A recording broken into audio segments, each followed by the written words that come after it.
Le cyberharcèlement, à mon sens, sert à disqualifier un propos qu'on a du mal à accepter.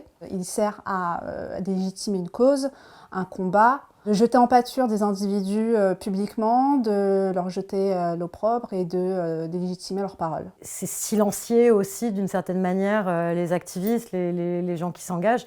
Bien sûr que ça bloque. Après, il y a un moment, je pense, où on peut le dépasser. Pour bien agir contre le cyberharcèlement, quand on est victime de cyberharcèlement, la première des attitudes, c'est de le signaler aux autorités compétentes. Il existe un site du gouvernement où on peut signaler le cyberharcèlement. Et la deuxième chose, en fonction de la récurrence, on peut déposer plainte.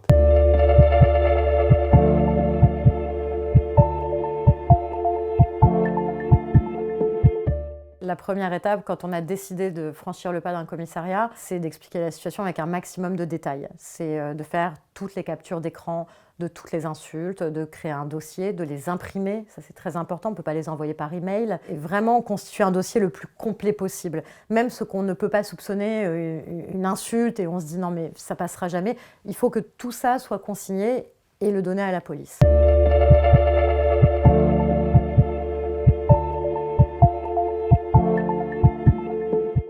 La Fondation des femmes, c'est une force juridique qui propose des avocats en pro bono, donc gratuitement, pour toutes les femmes qui sont victimes de violences, et notamment de cyberharcèlement, mais évidemment de violences sexuelles, sexistes. Le CCF, il est composé d'un service juridique, avec des juristes qui étudient effectivement s'il y a possibilité ou non d'ester en justice. S'il y a un problème en matière de cyberharcèlement, le CCF est à la disposition des autres associations, car le partage d'expérience doit être une pratique de toutes les associations. Protéger ses salariés quand ils sont victimes de cyberharcèlement, c'est tout de suite leur laisser le choix. Dire, est-ce que tu veux aller voir la police ou pas? Cette décision t'appartient. Mais donner toutes les informations nécessaires pour que la personne se sente en confiance pour pouvoir le faire, pour pouvoir aller porter plainte.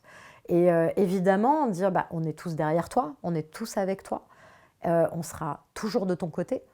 Et accompagner la personne lorsqu'elle va voir la police, prendre contact avec les différentes associations qui vont pouvoir l'aider, répondre à ses questions, évidemment être à l'écoute si la personne a besoin de prendre quelques jours, de prendre du temps pour elle, de télétravailler.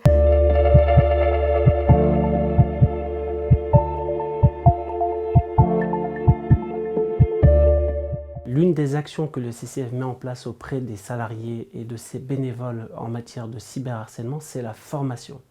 On forme nos équipes sur la question de la représentation visuelle ou sur les réseaux sociaux pour être outillés en cas d'agression sur les réseaux sociaux. Quand il y a une agressivité énorme là-dessus, notre service communication également peut intervenir en déconstruisant un petit peu les arguments qui visent aujourd'hui des personnes qui nous représentent. Pour nous, ça nous paraît important parce que ça donne un sentiment de sécurité et de groupe.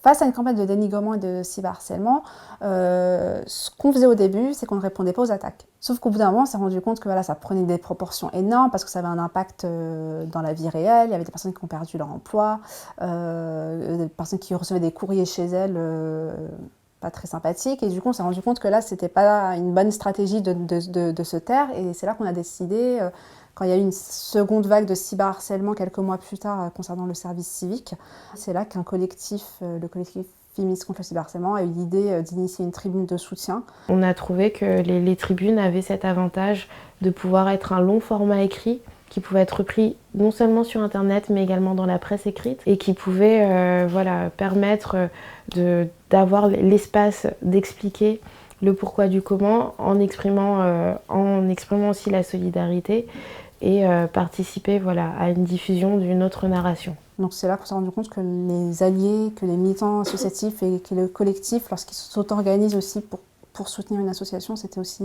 hyper puissant et hyper intéressant pour nous. Et donc l'idée, c'est d'user de solidarité communautaire. Donc il ne faut pas hésiter à activer son réseau, à se rapprocher de personnalités publiques, d'associations, de groupements avec lesquels on a déjà travaillé ou dont on partage les idées, et les demander de créer un format de type communiqué de presse ou d'autres, même parfois des infographies, quelque chose qui peut être repris facilement par les personnes qui y adhèrent, mais qui soit aussi très clair et qui expose sa position et qui explique aussi pourquoi on est cible de ces violences-là. Ce qu'il faut, c'est s'inspirer des pratiques existantes et des associations qui vivent ce genre de situation. Il faut les solliciter parce que nous avons tous le même combat, c'est de faire reculer cette haine, et par le partage et la synergie, nous y arriverons. Ce qui est très important, c'est de jamais avoir peur d'en parler. C'est de se constituer une communauté. Parce que cette communauté qui va se réveiller et qui va être derrière ces personnes, qui va les soutenir,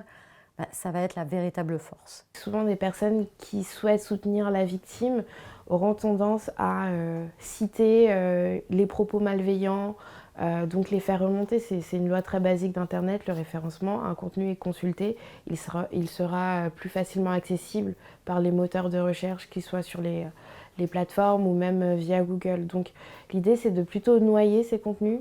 Si on veut les commenter ou les dénoncer, plutôt faire des captures d'écran. L'idée, c'est de dénoncer des propos, ne pas faciliter l'accès aux comptes des agresseurs et vraiment faire remonter le maximum de commentaires ou de contenus positifs par rapport à la personne qui est victime d'un cyberharcèlement.